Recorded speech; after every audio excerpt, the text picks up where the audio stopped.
Hello ladies and gentlemen, it's Eugene here, and today we've got a very special video here on Eugene Reviews. To stray away from the typical video journals that I do every week, I'm going to be doing this special little Q&A video for Eugene Reviews this week. As you recall, 2 weeks ago I put out a video asking everybody to submit me any questions that they had in regards to movies, movie trivia, maybe even some get to know me questions. And I've gotten a good amount of submissions. Even more so, I got multiple questions from more than one individual. So that's a plus right there. So I'm going to go ahead and go through this as quickly and as efficiently as possible for this Q&A here on Eugene Reviews. Before we continue, if you haven't been subscribed yet, or if you're just tuning in, please hit the subscribe button as well as the bell notification so you'll be notified every single time there's a new video released for Eugene Reviews. Also follow me on Twitter and Instagram, both at Eugene Reviews.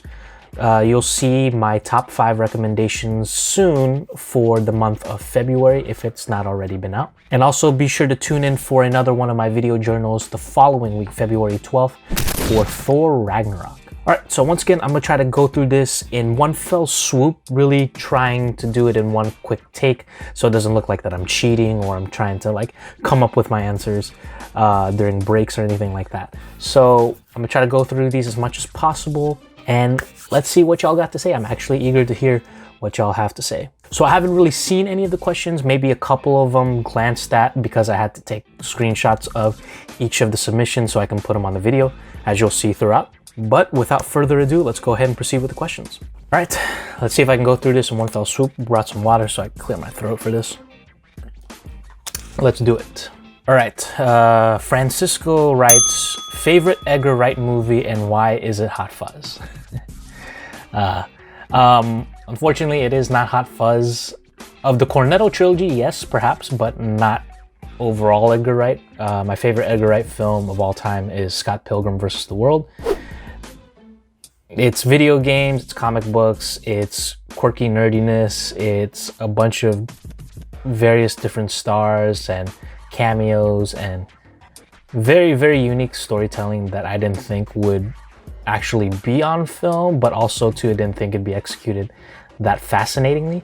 And I'm in love with Scott Pilgrim vs. the World. I love Michael Cera. I actually enjoy Michael Cera in that film. I enjoy Mary Elizabeth Winstead in that film. You also got Brie Larson, Brandon Routh, Jason Schwartzman, Chris Evans, other various characters and actors. Aubrey Plaza, Anna Kendrick is also in this film. So many different stars. So there's, what's not to love about this film? But Scott Pilgrim would be my favorite Edgar Wright film, unfortunately. Sorry, Francisco. All right, Diana, aka the girlfriend, love you, asks, if you were to pick 5 Funko Pops out of your collection, what would they be? With the emoji. 5 Funko Pops. Okay, that's interesting. I would pick, the first one I would pick, obviously, would be the 19-inch Funko Pop I got of Batman, which cost about $100. That's the first immediate one that I'm taking because just the monstrosity of the thing. It's 19 inches. It's a massive ass Funko Pop. I would also take my Yoda one, which is actually the very first Funko Pop I ever got. It was a Christmas gift from my cousin Michael, and I will take that with me because just for the fact that's my first Funko Pop and really was the catalyst behind me starting to collect them. So I'll take those 2. If I got it, man, this is going to require a lot of thinking. I didn't really think I'd have to do this.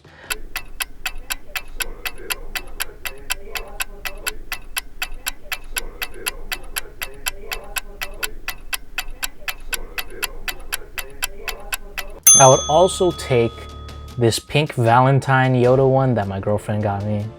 I feel like I have to say that one, but I would take that too.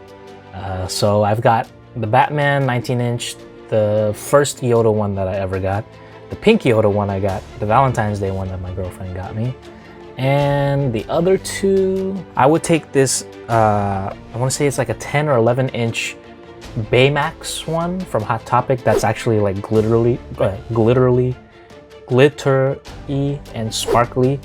That was actually one of the first big Funko Pops that I got. And finally, the 5th Funko Pop I will take out of my collection.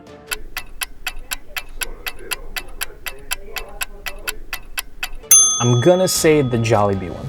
The Jollibee one. There is a Funko Pop based on a Filipino fast food chain called Jollibee, and their mascot, which is basically this red and yellow bee.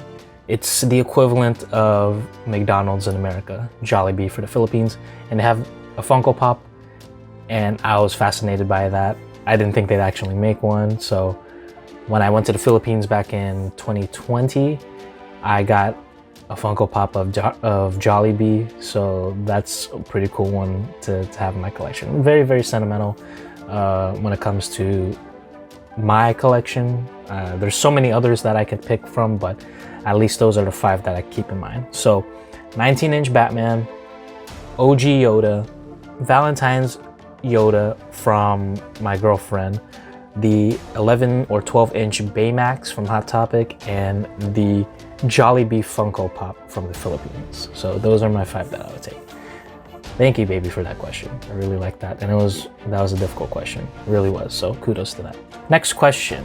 This is from Sally. Sally, how do you imagine your big day? My big day. I know what she's talking about. She's talking about marriage, obviously. Honestly, as long as we can get it in a good venue with enough people that I don't have to worry about restrictions for COVID and people wearing masks, where it could be almost a normal type of wedding where I can have guests and not have to worry about people's healths. Honestly, that I could ask for. I guess the saying goes, happy wife, happy life, right? So whatever the wife decides. But I'm gonna put some input too. Of course, my boys, my groomsmen, got to be dressed to the nines all throughout. We're gonna look good on that day. We're gonna definitely look good on that day. As far as that, I don't know yet. That's something to kind of discover as time progresses, or come back to me whenever that day is looming, if you know what I mean. So thank you, Sally, for that question. This next question, I apologize if I don't get the correct name of who submitted this question. It was a bit kind of jumbled up with the rest of them. Either Sally or Lisa asks, if you could describe your life in a Disney movie, what would it be? Ooh. If I could describe my life in a Disney movie, what would it be? That's difficult. Get a little, twist there. If you could describe my life in a Disney movie, what would it be? Maybe Hunchback of Notre Dame, and I'm the hunchback. I'm the ugly guy that finally decides to go out in public and finally find the right woman that understands who I am. Even though in that movie they don't, fall in love, obviously, but I don't know, I just see myself as Quasimodo. I don't know if that's sad or Peter Pan, never wanting to grow old, just stay young, especially young at heart. I would say Fantasia, which is like just a crescendo of different music and animations and perilous events and monumental pieces. I guess it's just a blend of that. If anything, yeah, maybe Fantasia. It's just this blend and just strikingly crashing sequences, like life of just ups, downs, monumental moments, down moments. It's just a plethora of different things that occur in Fantasia, as well as Fantasia 2000. So it would probably be that. So thank you once again, either Sally or Lisa. I apologize if I don't remember who it was, but thank you for that question. All right, let's go on to the next question. Raul asks, if you could star in any 90s movie, what movie would that be and why? Very great question, Raul. Thank you for that. 90s movies. There's a lot of 90s movies. A lot. I'll tell you what I won't be in. I don't want to be in Titanic. I don't want to freeze my ass off and die in the middle of the Atlantic. I don't want that. These are difficult questions so far. Good job, guys. I was expecting some trivia, but I find this to be more difficult than trivia. Like, the only one that pops in mind is Pulp Fiction. That's the only one that I could think of, because just the star power in that film.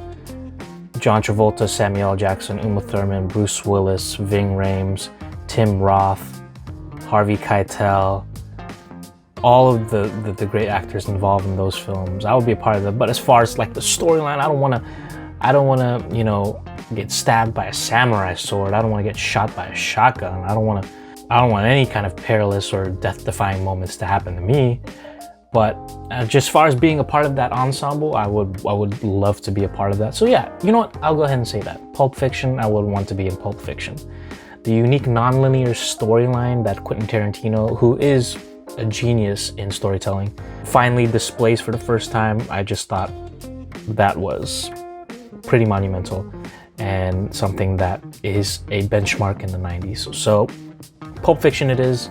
Thank you, Raul, for that question. Once again, another great mind-boggling question that's getting me to think a little bit more than I want to, especially at this time of the day, which I'm recording like at like, what, midnight? It's midnight. So thank you for that. So next question, let's keep this going. Raul also asks, Godzilla or Kong? Godzilla or Kong? I'm gonna ruffle a couple people's feathers depending on which answer I pick. I'm gonna say it. I'm gonna say Godzilla. I just think first the roar, just the most iconic roar, the most iconic sound in cinema. The ability to breathe fire to your opponents, like if you've seen the 2014 version of Godzilla where he just breathes down this hellacious fire down his enemy's throat, causing it to be beheaded. That right there was already a great sequence. The intimidation factor with his spikes, and Godzilla is, you know, the king of all monsters. Sorry in advance to anyone who's butthurt about me picking Godzilla over Kong, but I would say Godzilla. So there's that. So thank you again, Raul, again for another question, another good question. All right, Edgar actually has a plethora of questions to ask. I'm gonna see if I can zoom in on this. All right, let's go through one question at a time. Edgar's first question: who will win, King Kong or Godzilla? Kind of already answered that with the previous one. Godzilla, unfortunately. Sorry, bro. Number two: who is a better friend, Jose or Brian? Can I plead the fifth on this question? I plead the fifth. That's not fair. I can't pick between those two. You gotta make me pick between those two. I need to flip a coin for that. All right, heads, Jose. Tails, Brian. Let's do this. Damn it. I mean, Brian. Yes, I would pick Brian. Question number 3. What did you think of the movie Chronicle? Chronicle, yes, I remember Chronicle was that found footage superhero film that actually has Michael B. Jordan in the film, and Dan DeHaan, who was in the film he was in. He was in Amazing Spider-Man 2 as Harry Osborn. He was also in another film. He was in Metallica Through the Never. He was the main character in that little story in that Metallica concert. So Dan DeHaan is in that film. I actually thought Chronicle was great. Was actually the one film that got Josh Trank noticed to an extent where he did that Fantastic Four film, which we're never really going to talk about. But Chronicle is one of his best works. The aspect of using found footage, but also the realism of implementing superheroes and with the teenage innocence of acquiring superhero powers. So you've got your both sides where one is really using it for good or for, you know, sane reasons, and the other side, which is Dan DeHaan's character, using it as a motive for revenge. So you really see both worlds blend in this weird little layout that's very effective too with found footage. It may lead you to be a bit dizzy at times, but I think it's a great and unique medium to use to have another point of view when it comes to portraying superheroes and superhero stories in general, because we're so used to the Marvel, the DC films, but there's this little known independent film, not independent, but like not as notable film because it's not from property or anything, it's original, but for it to use the found footage aspect of it makes it a little bit more appeasing and a little bit more understandable, and something that is more grounded, if you could say that. I have seen Chronicle. I do recommend Chronicle for anybody that is a little tired of your typical Marvel and DC tropes. Watch Chronicle, found footage film once again, but it's really effective in the way that they use it. And I think that the character arcs for that particular movie is pretty spot on. So check out Chronicle. Number 4, in the movie Armageddon, which part of the movie did you cry the hardest? I cried at the end because I was sad that the film ended. I wanted to see more. No, I'm kidding. I cried at the beginning because I'm like, I'm watching Armageddon. I wouldn't say I cried the hardest, but it was a bit of a tearjerker. Seeing Bruce Willis's character kind of say his final goodbye to his crew and his daughter, knowing that he has to be the one to detonate the rock and save all of humanity. Bruce Willis being Bruce Willis, being the hero. That one got me a little bit. I wouldn't say a tearjerker, maybe the man tear, you know, the one tear that just goes down. But I would say that one. Number 5, top 3 best alien movies. Now, I don't know if you meant top 3 best alien movies in regards to the franchise or top 5 movies involving aliens. For the sake of the question, and being that I'm gonna get hated for this, I haven't seen the whole Alien anthology yet. I've only seen Prometheus and Alien Covenant. Please don't haze me, please.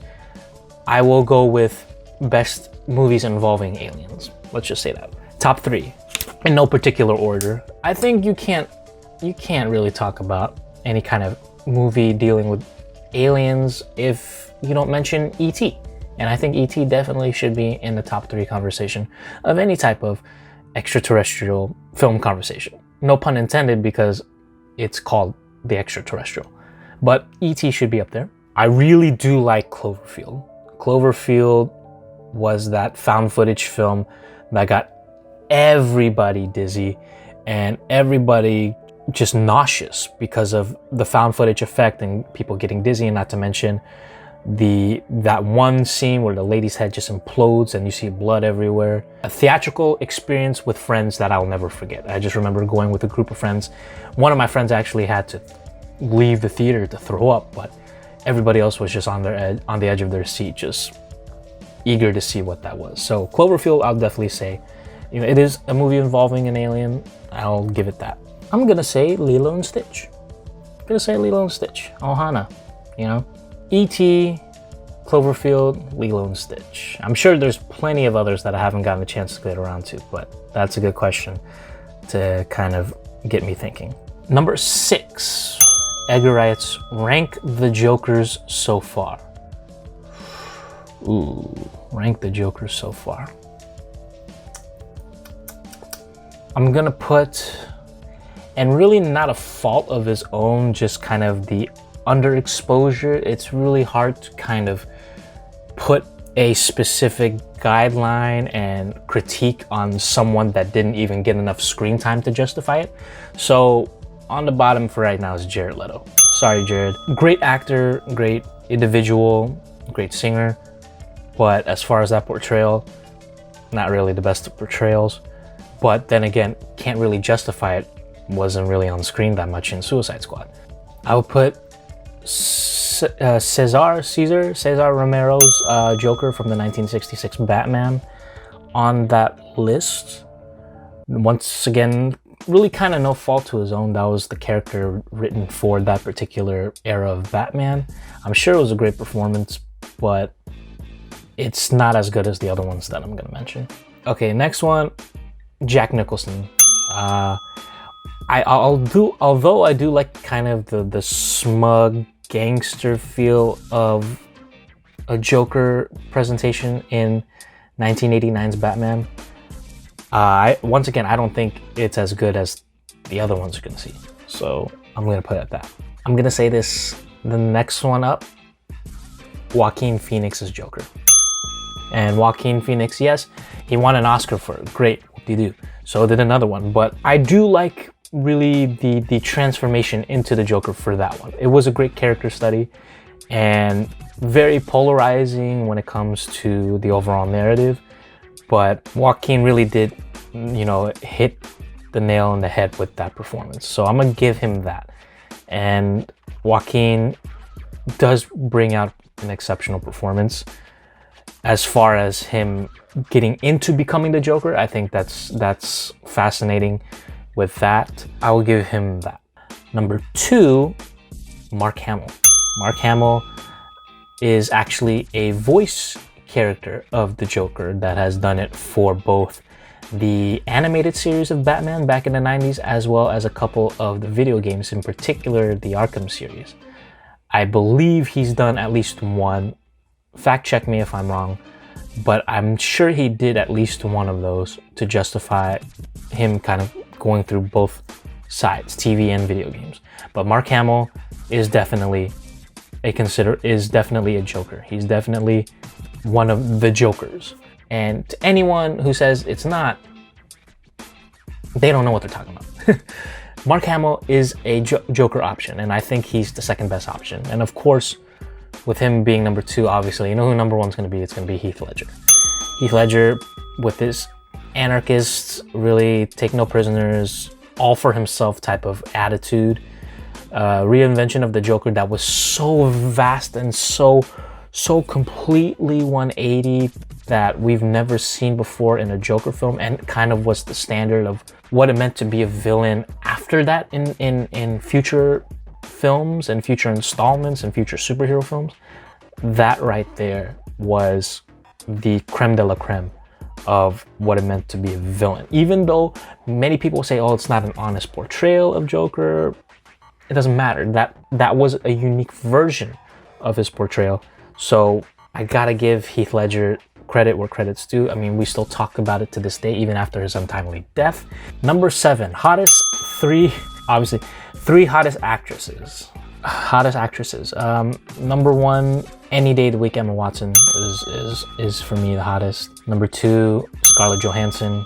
Number 3, that's gonna be a toss-up. I would probably put, because I've been watching her recently with her show and can't help but be thrilled and entertained by her performances, Elizabeth Olsen. That's my 3. I'm just gonna leave it at that. Number 8, if you had one wish to fix Jose's kidney or get $100,000. Oh, I think I know what he was trying to say. If I had $100,000, would I fix Jose's kidney or would I fix Brian's stutter?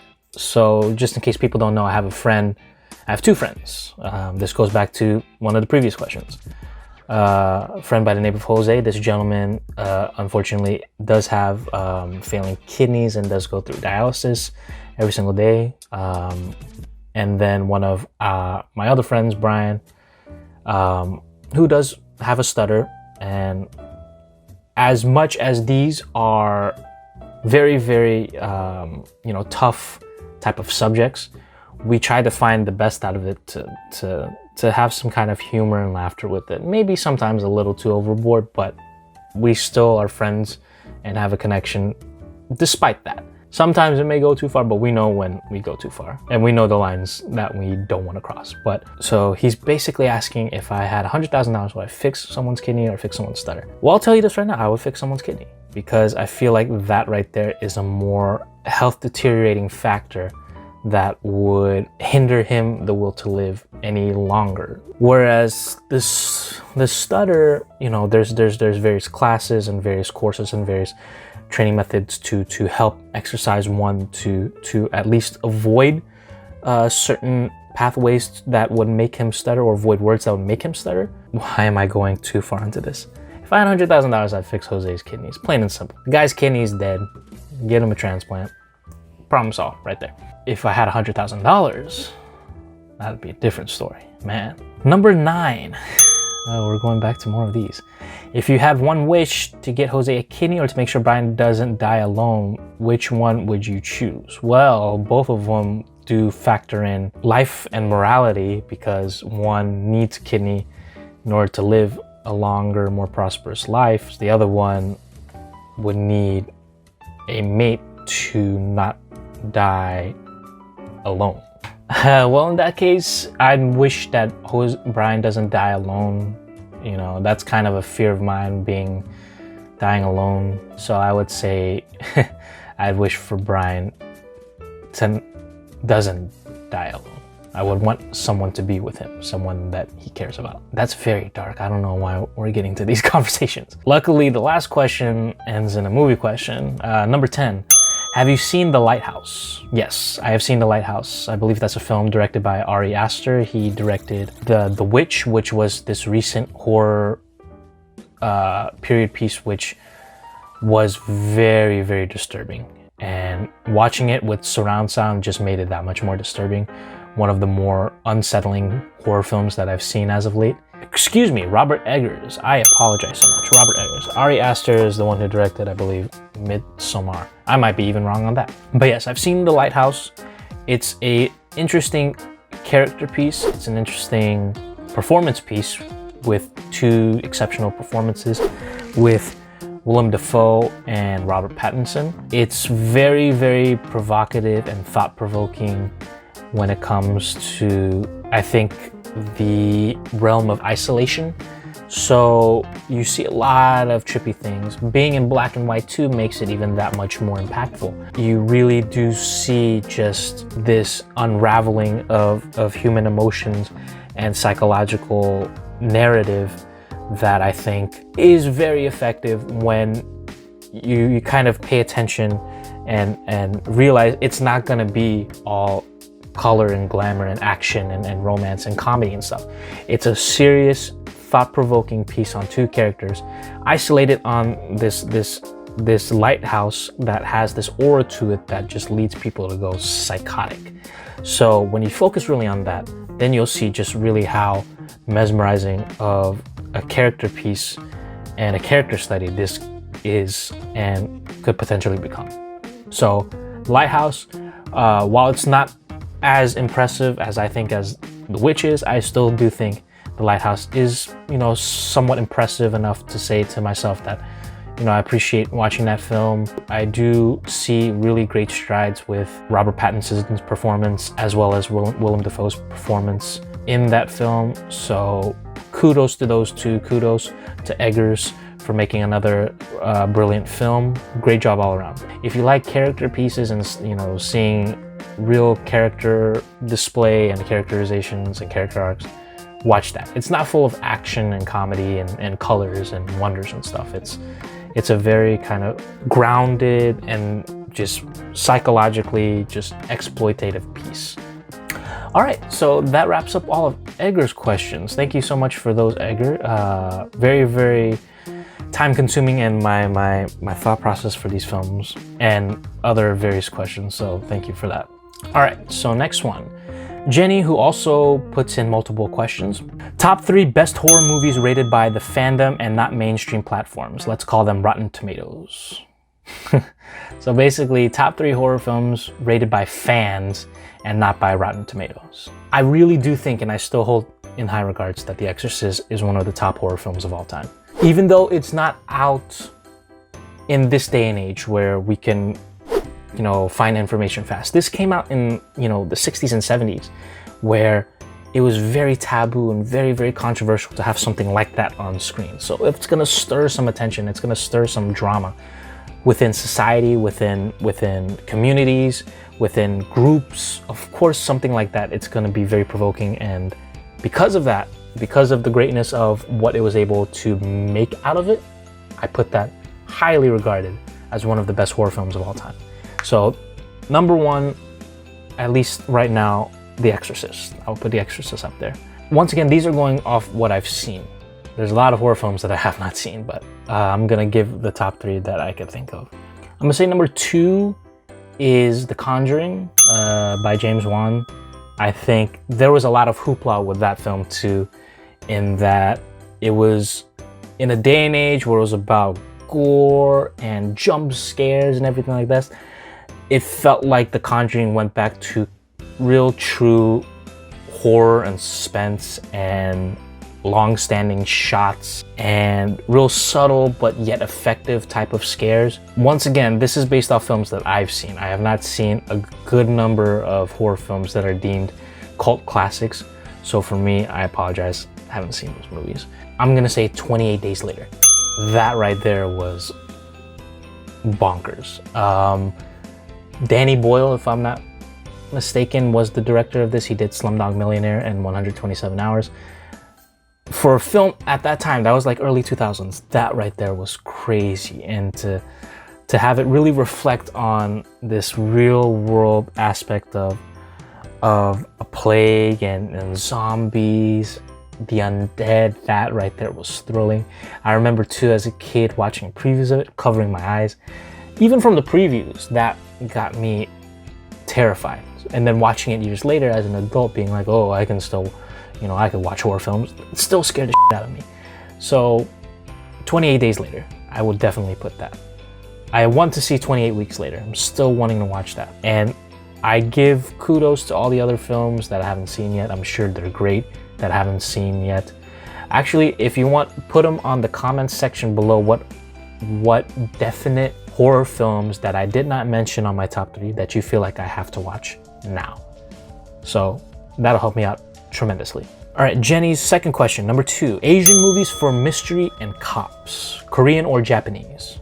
It's not Korean or Japanese, but it is Chinese. Police Story 1 and 2 with Jackie Chan, old school 70s, 80s cop films. It's also comedy too, with Jackie Chan playing it, but the action and the aspect of, you know, police and whatnot, that right there was a brilliant film, and I recommend watching those 2 films. But as far as Korean and Japanese, Old Boy will f you up. Oh my god, it's not like super violent, but the revelations and really the storytelling of this was a fantastic film. It's Korean. I believe it came out in 2003, 2004. Spike Lee tried to recreate it. He tried to remake it with Josh Brolin and Elizabeth Olsen. Turns out it didn't really work well, because if it's great, don't fix it. Hands down, one of my favorite films, at least one of my favorite Korean films of all time. Another film, there's a film called The Man from Nowhere. If you've seen, I think it's on Netflix. It might be still on Netflix, I'm not sure. That's a great film to watch. I think that also involves cops too. It's been a while since I've seen that, but I definitely recommend The Man from Nowhere. Train to Busan is a horror / mystery film. I definitely recommend that one. While it does have some scares, it also has some great drama to it. It's fascinating to watch that film. Train to Busan. I recently saw that maybe last year, and I wonder to this day why I didn't watch it sooner. So definitely check those out. All right, and her third and final question is, have you watched the 3 Extremes trilogy? No, I have not. She also says, no, shame on you. Yes, shame on me. Shame on me for a bunch of films that I haven't seen yet. But what did you think about? No, I haven't seen it, so I can't say what I think about it. But I'll definitely take a look at it. If it's a trilogy and it looks like it involves Japanese, Korean, and Chinese elements to this, so I would definitely check those out. If you know where to watch the 3 Extremes trilogy, if it's on Netflix or Prime or Hulu for that matter, please let me know in the comment section below. I definitely want to check out those links and check out where I could see these films. I'm looking at the poster right now. I'm gonna put the poster right here, and that looks pretty menacing right there for a 2005 film. And what other similar trilogies would you recommend? Anthology horror films, so more horror films to recommend. I can give you other trilogies of different genres if you like that. If you want something comedic that is loosely almost a trilogy, but not technically a trilogy, but it is a trilogy, the Three Flavors Cornetto trilogy by Edgar Wright. Shaun of the Dead, Hot Fuzz, The World's End, brilliant forms of comedy from a brilliant writer and producer and director. Definitely check out the Cornetto trilogy. Heist films, definitely the Ocean trilogy with George Clooney, Brad Pitt, Matt Damon. Check out that trilogy. I really recommend that one. The Naked Gun trilogy is always a must if you like comedy. Leslie Nielsen is comedy gold, God rest his soul. Very, very hysterical films, all equally entertaining with unique things that just makes it so slapstick and just randomly funny. But as far as horror, I can't really recommend you any horror film franchises, and I don't even think I've seen any horror film franchises, unfortunately. Final Destination? I don't know if I could really recommend you that. I mean, it did make me fearful of driving behind these large trucks with these logs, because nobody wants to ride behind that, especially if you've seen Final Destination 2. But I can't think of any other horror trilogies, unfortunately, so can't help you out with that. But I thank you for that question. Thank you again, Jenny, for that. I will try to check out 3 Extremes if I haven't yet. I'll try to do that soon after my vacation, but definitely will take a look at that. And I hope any of the ones that I recommended, more so the comedy and heist genres, hopefully you'll take a look at those. But thank you again, Jenny, for those questions. And thus concludes my Q&A session. I want to say thank you to everybody that was able to submit a question. If you weren't able to submit a question, but you still want to, I feel it's necessary. If you want to still submit a question, go ahead and do so. Probably at a later date, I will make one of these Q&As soon down the road. This looks like a fun little thing to do every now and again. So I will let y'all know once again if I'm gonna do another Q&A. Let me know if there's any other questions or any other type of formatting I could do to make this a much more appeasing, much more accessible, and much more better laid out video and better form of Q&A. If you felt like I didn't promote this well, please let me know, and just recommend to me how I can make this better. I always want to make things better and more efficient, not just for myself but for y'all. Just let me know in the comments what you feel about this. If you like this, I'll continue doing this. If you don't, I can change it up. But thank you once again for all the questions. Thank you for everyone who tuned in, especially those that tuned in to see if their question was to be answered. Thank you for all the support, all the views. Once again, if you haven't been subscribed yet, click subscribe, click on the bell to be notified about all the videos coming up soon. Follow me on Instagram and Twitter at Eugene Reviews, for both of them. And be on the lookout for more video journals, such as next week, I will be doing a video journal for Eugene Reviews for another MCU film in Thor Ragnarok. I will also be doing a vlog of my vacation in Orlando at Disney World with my girlfriend, so be on the lookout for that. Continue to like, share, subscribe, comment, get the word out about this channel. I'd really love it. For any and all support that you can muster up, I appreciate it so much. As I always say, thank you, and I hope you enjoy watching these as much as I enjoy doing these. I did enjoy doing this Q&A. I hope that I can get more of these and kind of schedule for more of these to come in the foreseeable future. This was a great start, but I know I can do more, and I'm gonna continue to do more. So thank you once again. Eugene signing off for another episode here on my channel. Thank you for tuning in. I hope y'all guys have a great Valentine's Day weekend. For all those that do have that special someone, and for all those that are hopeless romantics looking to fall in love and hoping to find someone, I hope you do find someone, and I hope nothing but love and prosperity for y'all. So thank you once again. God bless. Y'all have a great weekend, and I will see you guys again very soon for another episode here on Eugene Reviews.